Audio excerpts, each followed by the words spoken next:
صرف 72 ڈیز اس کے لیے چاہیے. تو معلوم یہ ہوتا ہے کہ اس وقت دنیا اتنی تیز رفتاری کے ساتھ دنیا میں آگے بڑھ رہی ہے کہ ایک زمانے میں ہم برسوں گنتے تھے, پھر کسی زمانے میں مہینے اور ایام گننے لگے تھے, مگر آج کی اس فاسٹ اور تیز رفتار دنیا میں لوگ دن نہیں گنتے ہیں, گھنٹے اور منٹ نہیں گنتے ہیں, بلکہ آج سیکنڈ کے بہت ہی مائکرو لیول کے پارٹ, جسے ہم مائکرو سیکنڈ, پیکو سیکنڈ, بلکہ نینو سیکنڈ کو بھی لوگ یوٹیلائز کرنا چاہتے ہیں. ایک شاعر ہے, بڑی خوبصورت بات کہی انہوں نے 2 مصروں میں. وہ کہتے ہیں کہ ایک قدم ہٹانے سے دور ہو گئی منزل. آپ ایک قدم ہٹا دیں گے پیچھے تو آپ کو لگے گا کہ ہم ایک قدم ہٹ گئے, ایسا نہیں ہے. انہوں نے کہا ایک قدم ہٹانے سے دور ہو گئی منزل, ہم نہیں چلتے, راستے بھی چلتے ہیں. کسی منزل پر اگر آپ رک جائیں تو یہ آپ کی ناکامی نہیں ہوگی, بلکہ راستے آپ سے اسپیڈ کے ساتھ اپنے آپ کو گزار دیں گے اور آپ اپنے مقام کو بہت پیچھا اور بہت نیچا محسوس کریں گے. میرے بھائیوں, اس وقت موجودہ زمانے میں علم کی اور تعلیم کی قدریں بھی بڑی تبدیل ہو رہی ہے, بہت ویریشنز آ رہے ہیں.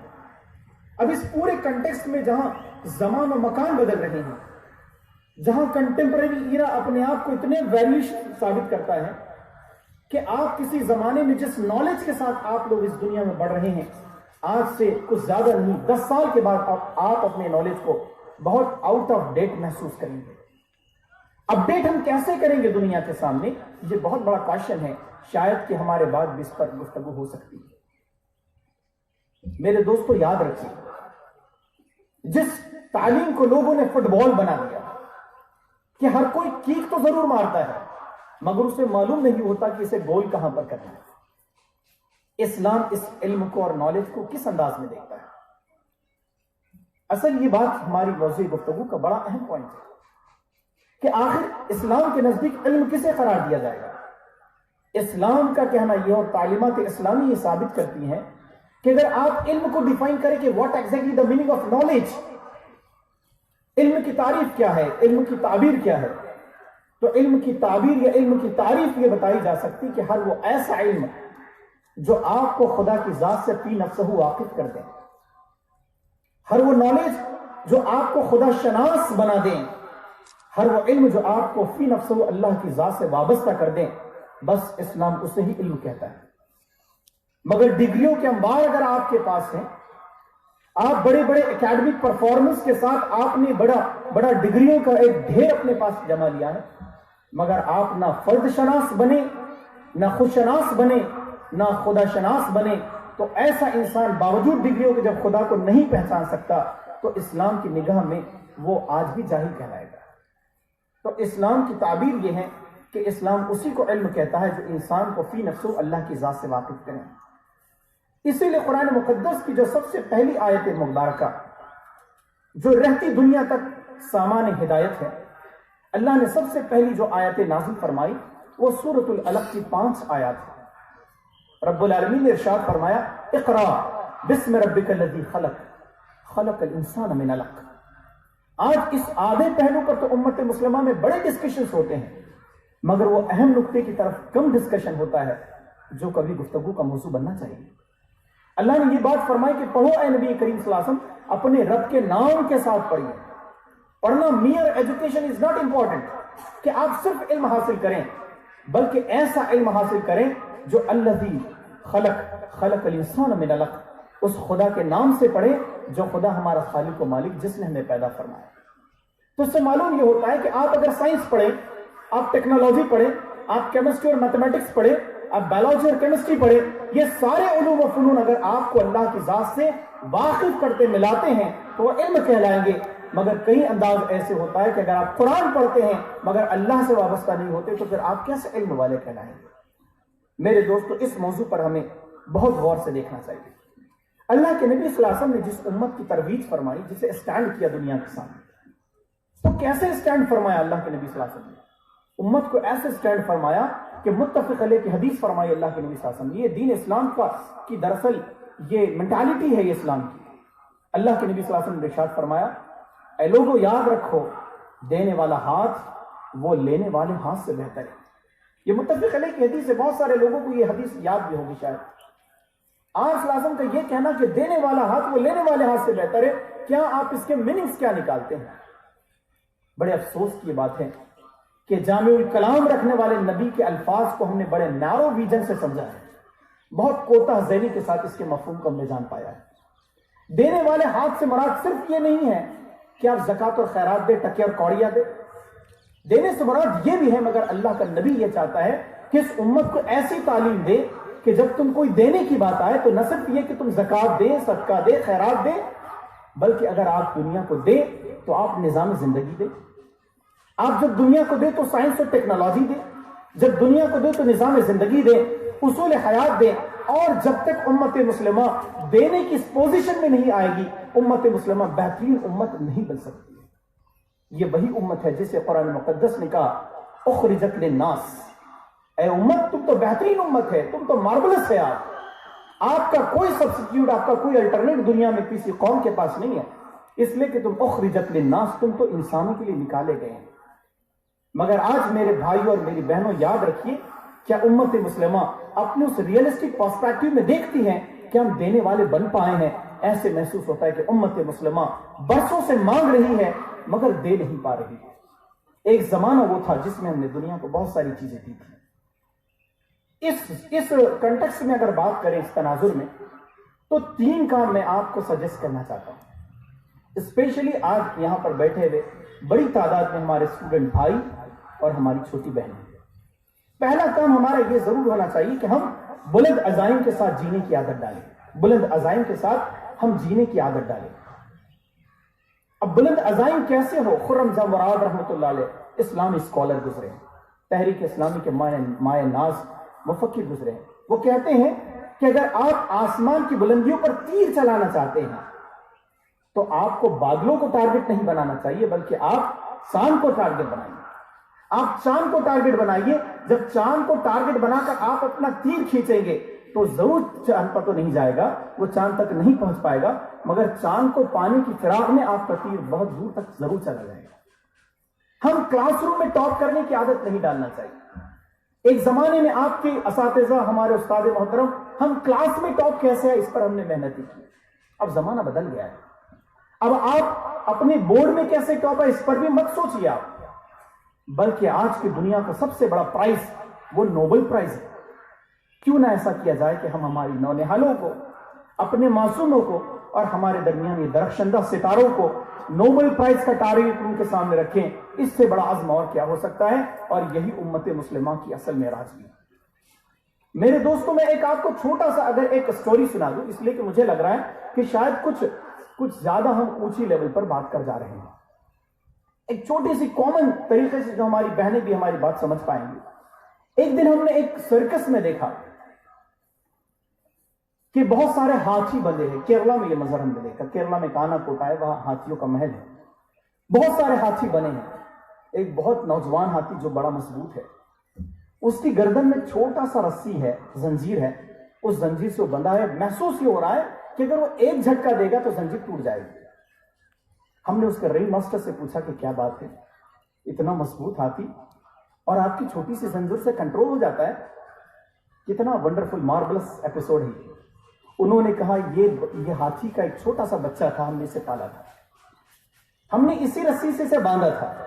بچپن میں اس نے بہت توڑنے کی کوشش کی، اور جب یہ توڑنے کی کوشش کرتا کمزور تھا، اس کی گردن زخمی ہو جاتی تھی۔ ایک وقت آیا کہ اس نے یہ سوچ لیا کہ یہ رسی میں نہیں توڑ سکتا، بس انہوں نے کہا کہ یہ رسی میں نے اس ہاتھی کی گردن میں نہیں بلکہ اس کے دماغ میں باندھ دی ہے۔ آج یہ کتنا بھی بڑا ہو جائے تو اس کو یہی احساس ہوگا کہ یہ رسی میں نہیں توڑ سکتا۔ بس یہی زنجیریں آج ہمارے پیروں میں ہیں، ہماری گردنوں میں۔ ہم IAS کا خواب نہیں دیکھ پاتے۔ میں غریب کا بیٹا ہوں، میں کرانہ دکان والے کا بچہ ہوں، میں ایسا غریب فیملی سے ہے، میں ویسی غریب فیملی سے ہے۔ ہم اپنے سپنوں کو خود اپنے پیروں تلے رونتے ہیں اور یہ محسوس کرتے ہیں کہ رسیاں، یہ زنجیریں ہم نے اپنی گردنوں میں نہیں اپنے ذہنوں پر باندھ دی ہے، ہم IAS کو کراس نہیں کر پائیں گے۔ اور یہ ساری چیزیں ہمارے عزائم کو مزمحل بناتی ہیں۔ میرے بھائیوں اور میری بہنوں، یاد رکھیے، ہم حالات کا مقابلہ کریں۔ یہ جب کہا جاتا ہے تو ایمان پر شک ہوتا ہے۔ یقیناً یہ بات ہے کہ تعصب بہت عام ہے، مگر رزق کی ساری کنجیاں اللہ کی قسم صرف اللہ کے پاس ہے. رزق کے سارے خزانوں کا مالک صرف اللہ ہے. آپ کبھی یہ نہ سوچئے کہ یہ ساری محنت اکارت ہوگی, ہمیں کیسے ٹاپ ہم کر پائیں گے, ہم کیسے آگے بڑھ پائیں گے. اس کی بڑی ہی ماربلس ایگزامپلس پورے انڈیا میں پھیلی ہیں اور یہ موقع نہیں کہ آپ کو سنایا جائے. تو پہلی چیز میرے بھائیوں جو میں نے آپ کو ایڈوائز کیا وہ یہ ہے کہ ہم ہمارے عزائم کو بہت بلند اور بلند ترین بنانے کی کوشش کریں. دوسرا ایڈوائز, دوسرا مشورہ میں آپ کو جو دینا چاہتا ہوں وہ یہ ہے کہ ہماری کاوشیں بہت تیز ترین اور نتیجہ خیز ہم بنانے کی کوشش کریں. اسٹرگل ہم نے بہت کرنی چاہیے. عربی کا ایک مقولہ ہے, عربی میں ایک فرائز ہے, عربی میں کہا گیا من جدہ وجہدہ, من جدہ وجہدہ, جو محنت کرے گا وہ پائے گا. بعض اوقات آپ نے چوروں کو دیکھا ہوگا کہ چور اتنی محنت کرتے اپنی چوری میں کیوں پرفیکٹ ہو جاتے ہیں. کیا کہ اسٹوڈنٹ اپنے اکیڈمکس میں اتنا پرفیکٹ نہیں ہو پائے گا. ہم حالات کا مقابلہ کریں, کوششیں بڑھائیں, اور جو قوم اس دنیا میں اقلیت میں ہوتی, مائنورٹی میں ہوتی, اسے میجورٹی سے زیادہ محنت کرنا پڑتی ہے جبھی اس قوم کو کراس کر پاتی ہے. میرے بھائیوں یاد رکھیے کہ ہم لوگوں کی ضرورت بننے کی کوشش کریں, کہ ہم لوگوں کی بیسک نیڈ بن جائے, کہ آپ کے بنا لوگوں کا کام ہی نہ ہو سکے. اگر آپ پروفیسر ہیں تو ایسے پروفیسر کہ آپ کے لیول کا کوئی پروفیسر, کوئی لیکچرر وہ آپ کے شہر میں نہ ٹکتا ہو, یہ آپ کی محض ہونی چاہیے. اگر ہم ایک میکینک ہے تو ایک دم ونڈرفل میکینک ہونے چاہیے. اگر ہم ایک ڈاکٹر ہے تو یقیناً ایسے ڈاکٹر ہونے چاہیے کہ جس کے ڈائگنوسس بہت امپورٹنٹ ہوتے ہیں. تو ہم لوگوں کی بیسک نیڈ بننے کے لیے ضروری ہے کہ ہم اپنے سبجیکٹ میں, اپنے پروفیشن میں بہت ہی ٹاپ کرنے کی کوشش کریں. میرے بھائیوں, ہمارے اسلاف کی تاریخ اسی بات کی نشاندہی کرتی ہے کہ ہمارے اسلاف دنیا کی بیسک نیڈ بن چکے ہیں. آپ کو اگر میں واقعہ سناؤں تو آپ حیرت کریں گے.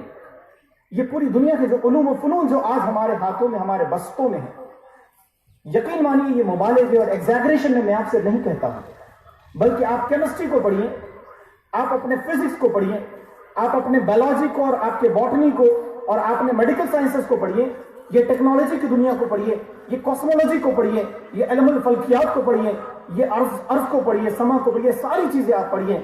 بنا مبالغہ میرے بھائیوں ان ساری علوم کی اساس مسلمانوں نے پیش کی, ہماری تاریخ کے اسلاف نے پیش کی. آپ اسپین کے ڈکلائن کو پڑھیے, اسپین کے ڈکلائن کو آج بھی وکیپیڈیا میں موجود ہے.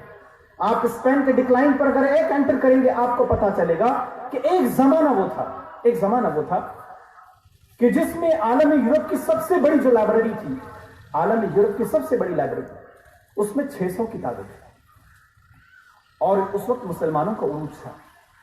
لیکن ایک یورپ کی لائبریری میں صرف 600 کتابیں تھیں, مگر آپ کو عالم اسلام کی لائبریری کو اگر حال معلوم پڑے تو آپ انگشت بدندہ ہو جائیں, دانتوں تلے انگلیاں دبائیں. صرف اسپین کی ایک لائبریری میں 6,500 کتابیں ہر سال چھپتی تھی. یہ مسلمانوں کے علم کی تاریخ ہے کہ جب دمشق فتح ہو گیا تو دمشق کے فتح کرنے کے بعد لوگوں نے لکھا ہے, اور یہ ہم نے نہیں, یورپینس نے لکھا ہے.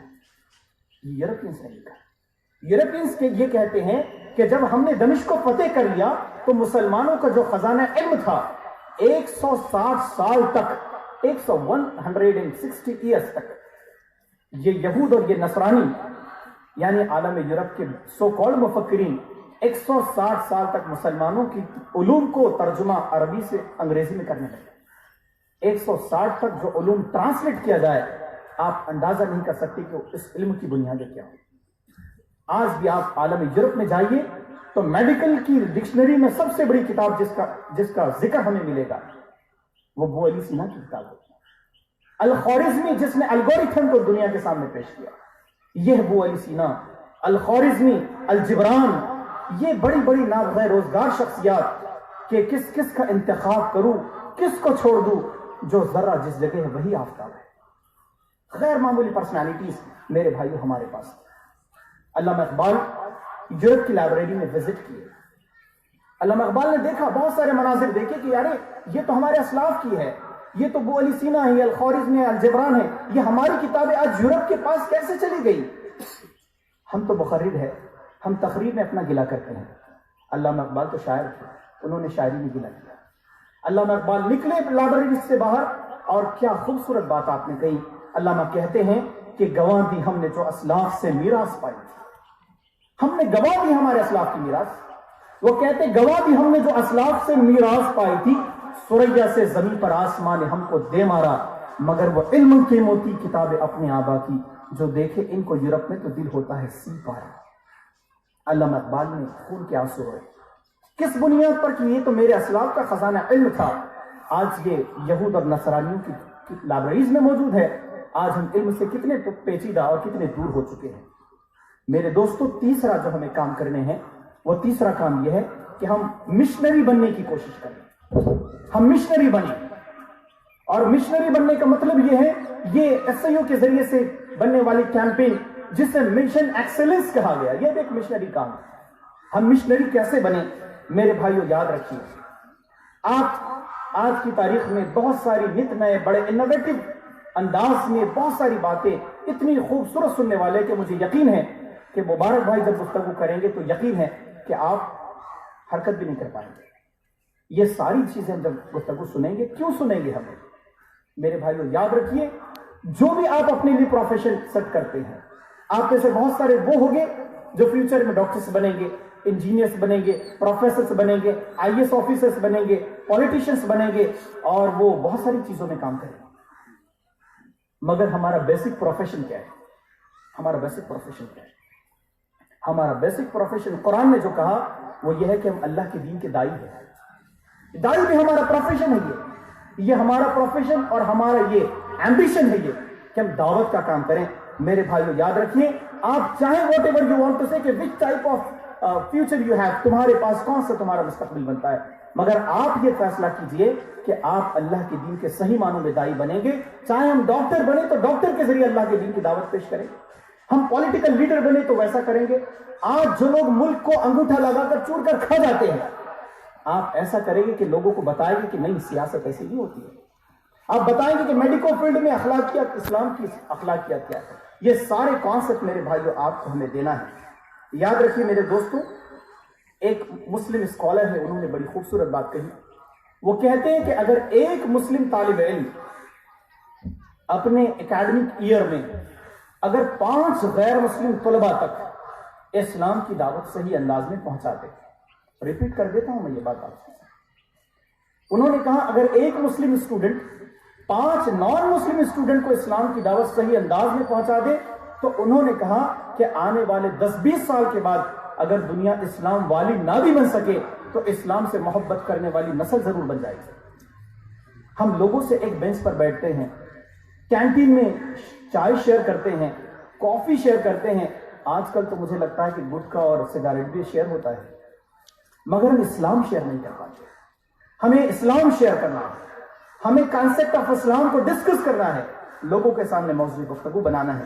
میرے بھائیو یاد رکھیے، ہم میں سے کوئی جو میڈیکل سائنس میں جائے گا، میڈیکو بنے گا، ان کے لیے ایک عنوان، ایک ہوم ورک یہ ہو سکتا ہے کہ جو میڈیکل فیلڈ میں جائیں گے وہ اسلام اور میڈیکل سائنس اس پر ریسرچ کریں۔ جو کامرس میں جائیں گے وہ اسلامک فائنانس پر بات کریں۔ اس وقت اسلامک فائنانس اور مائکرو فائنانس پر دنیا کام کر رہی ہے۔ مجھے نہیں لگتا کہ اس پر ہم نے زیادہ گفتگو کرنا چاہیے کہ اسلام کی آرتھک ویوستھا کیا ہے، یہ بہت بڑی گفتگو کا موضوع ہے۔ جو آئی ٹی اور ٹیکنوکریٹس ہیں، ہم نے اسلام کو اس میڈیا کے ذریعے موبلائز کرنا چاہیے۔ ہم ہسٹورینز بنے، ہم تاریخ کے بڑے بڑے شواہد دنیا کے سامنے لائے۔ یہ میرے بھائیوں ہمارے اوپر امت مسلمہ کی حیثیت سے قرض ہے دنیا کے پاس۔ قرآن کی وہ آیت مبارکہ جس میں اللہ سبحانہ و تعالیٰ نے ایک عجیب سے انداز میں لوگوں کو، انسانوں کو ایڈریس کیا۔ اللہ نے فرمایا کہ افلا ینظرون، کیا تم نہیں دیکھتے؟ افلا ینظرون الی الابل کیف خلقت والی السماء کیف رفعت والی الجبال کیف نصبت والی الارض کیف سطحت۔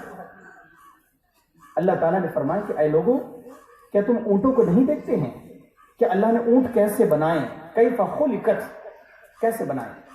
اگر آپ اونٹوں کی تخلیق، اونٹ ایک سمبولک ورڈ اگر ہے تو اس میں پرانیوں کا ذکر ہے کہ پرانی کیسے بنائے گئے، آرگینزمز کیسے بنائے گئے۔